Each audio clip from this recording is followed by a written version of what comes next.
Buenos dias. Today is Thursday, the 20th of April. You know what that means? It means I need for you to pray for our conference, Fan the Flame, right here in Brooklyn, beautiful downtown Brooklyn, garden paradise. And we're going to have hundreds and hundreds of people gathering starting tomorrow till Sunday. Would you pray? Because we're going to have praise and worship, but unless the Lord helps the leader and all of us, we don't even know how to do praise and worship that will glorify God and edify us. There'll be speakers, but unless the Lord anoints them, it's just words. Yeah, they might be doctrinally correct words, but the Holy Spirit is the one who gives breakthrough meetings, breakthrough messages. I'll be speaking a couple times over the weekend. I need your prayers, really. I need a word from the Lord. 3 points in the conclusion from someplace in the Bible. By now I can do that, but it's hash. Unless the Lord makes it real in my heart and then gives me fuego, fire. Not emotionalism, but something that will leave an imprint on these precious people's hearts. Because we all need encouragement. We need to and lift up one another in prayer and worship together. That's what the weekend's about. Please just say a prayer. I would appreciate that. We're praying here, and we want you to join with us. So back to the action, 1 Samuel. We're starting chapter 4. Samuel now has grown up around the tabernacle. Eli and his sons, we've learned about them. But now he's gained in stature, and the word of the Lord is coming to him, and all Israel knows there's a prophet in Shiloh named Samuel. And now here's some of the backstory. Now the Israelites went out to fight against the Philistines. The Israelites camped at Ebenezer, and the Philistines at Aphek. The Philistines deployed their forces to meet Israel, and as the battle spread, Israel was defeated by the Philistines, who killed about 4,000 of them on the battlefield. When the soldiers returned to camp, the elders of Israel asked, "Why did the Lord bring defeat on us today before the Philistines? Let us bring the ark of the Lord's covenant from Shiloh, so that he may go out with us and save us from the hand of our enemy." So the people sent men to Shiloh, and they brought back the ark of the covenant of the Lord Almighty, who's enthroned between the cherubim, and Eli's two sons. Oh, they were scoundrels, we read. Hophni and Phinehas were there with the ark of the covenant of God. When the ark of the Lord's covenant came into the camp, all Israel raised such a great shout that the ground shook. Hearing the uproar, the Philistines asked, "What's all this shouting in the Hebrew camp?" And when they learned that the ark of the Lord had come into the camp, the Philistines were afraid. "A god, small g, has come into the camp," they said. "Oh no, nothing like this happened before. We're doomed. Who will deliver us from the hand of these mighty gods?" Plural. "These are the gods who struck the Egyptians with all kinds of plagues in the wilderness. Be strong, Philistines. Be men, or you will be subject to the Hebrews, as they have been to you. Be men and fight." We'll get to the conclusion tomorrow of that. But you see what's happening here. They go off to fight the Philistines. The nation is morally corrupt. They're living in rebellion against God. The high priest, we know about Eli, not the most spiritually acute person that has ever held that post.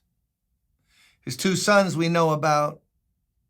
Only Samuel, growing up back there in Shiloh, is walking in communion with God, it seems. Or there's a few other hidden, like there always are, who really know the Lord. But the nation's corrupt. But they're covenant. They're the covenant people. They're the sons of Abraham and Isaac and Jacob. And they think that, oh, we're different than the nations. We're superior to them. Why? Because we're the children of Abraham, Isaac, and Jacob. That's what Jesus battled with when he was here on earth. The corrupt religious leaders of his day took pride in who they were. Abraham is our father. And Jesus said, God could take stones and raise up children for Abraham.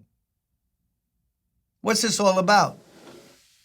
You can't brag on who your parents were, or even as Christians, oh, we're the Church of Christ, we're in covenant. You know, people are deep into covenant theology. Here's another question. How y'all living? Are you walking with the Lord? Are you walking in the light, even as he is in the light? Then we have fellowship with God. So they were trying to cover up a weak spiritual foundation with, let's get the Ark of the Covenant, Raiders of the Lost Ark. So it was a box about as long as this table. And covered with gold, the mercy seat. Inside was the 10 Commandments. And they thought that relic would give them power over an enemy. Like people wear a cross to ward off what? Evil spirits? If you're a Christian and you have Christ in your heart, you don't need a cross. You want to wear one. But that's not going to ward off anything.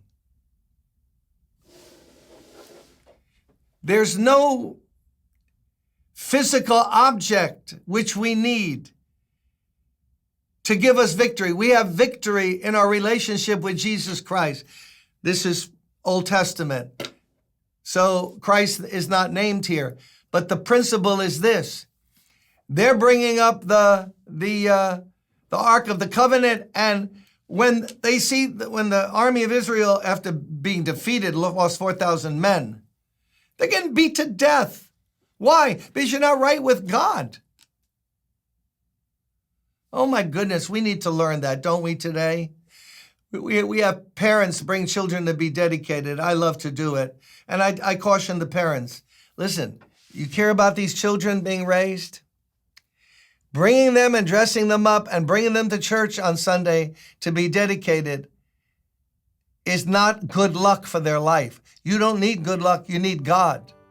So how you live in front of them, how you talk, how you resolve conflict, how much you honor the Bible, where you go to church and worship, that's what they're going to take in. Train up a child in the way they should go. But I had my baby christened or dedicated or sprinkled, we just dedicate the children in prayer.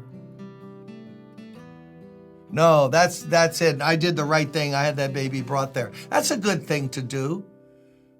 But if that's just a good luck charm, how many people believe that? Just do the sign of the cross. That'll help me get a base hit for the Mets. Pop. No. None of those things matter. Either God is with us, blessing us, or he's trying to give us another message, or he's working something out. But we don't need physical objects to help us.